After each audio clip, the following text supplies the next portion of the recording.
पिछले साल 14 जून से जेल में बंद तमिलनाडु के पूर्व मंत्री सेंथिल बालाजी की जमानत याचिका पर सुप्रीम कोर्ट ने फैसला सुरक्षित रख लिया है। उन्हें मनी लॉन्ड्रिंग से जुड़े मामले में ईडी ने गिरफ्तार किया था। इस मामले में जस्टिस अभय ओका और जस्टिस ऑगस्टिन जॉर्ज मसीह की बेंच ने सुनवाई की। इस पर लंबी चौड़ी बहस हुई और कोर्ट में सुनवाई के दौरान हंसी मजाक और खूब ठहाके भी लगे। इस केस में ईडी की ओर से सॉलिसिटर जनरल तुषार मेहता और सेंथिल बालाजी की ओर से वरिष्ठ अधिवक्ता मुकुल रोहतगी और सिद्धार्थ लूथरा अदालत में पेश हुए। इस केस में दोनों पक्षों ने कई महत्वपूर्ण दलीलें दी और अंत में अदालत ने अपना फैसला सुरक्षित रख लिया। क्या हुआ इस पूरी सुनवाई के दौरान वो आपको बताएंगे, लेकिन उससे पहले आपको बता दें कि कोर्ट में एक ऐसा भी पल आया जब न खाऊंगा और न खाने दूंगा वाली कहावत का जिक्र हुआ। दरअसल सुनवाई लंबी चली और लंच का समय ओवर हो गया। ऐसे में सॉलिसिटर जनरल तुषार मेहता ने कहा कि अगर मेरे लॉर्डशिप कुछ कहने की इजाजत दें तो मैं कुछ कहना चाहूंगा।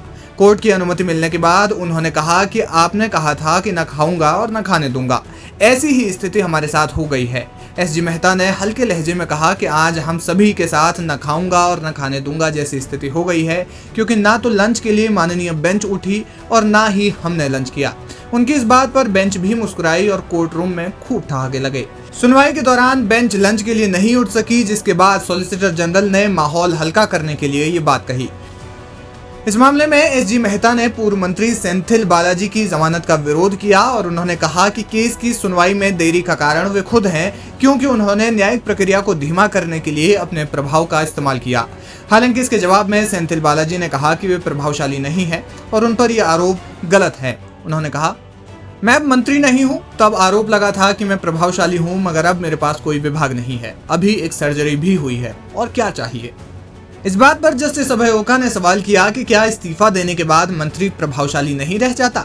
आपको बता दें कि बालाजी के वकील ने कोर्ट में दलील दी कि उन्हें तमाम स्वास्थ्य संबंधी दिक्कतें हैं। मुकदमे में पहले ही लंबा समय बीत गया है, इसलिए अभी ऐसा कोई तत्काल कारण नहीं दिखता जिससे उनकी जमानत का विरोध किया जा सके। आपको बता दें कि मद्रास हाईकोर्ट ने उनकी जमानत को ये कहते हुए रद्द कर दिया था कि उन्हें रिहा करने से गलत संकेत जा सकता है और ये व्यापक जनहित के साथ टकराव कर सकता है। 1 साल से भी लंबे समय तक जेल में रहने के बाद अब सेंथिल बालाजी को सुप्रीम कोर्ट से उनकी जमानत की उम्मीद है।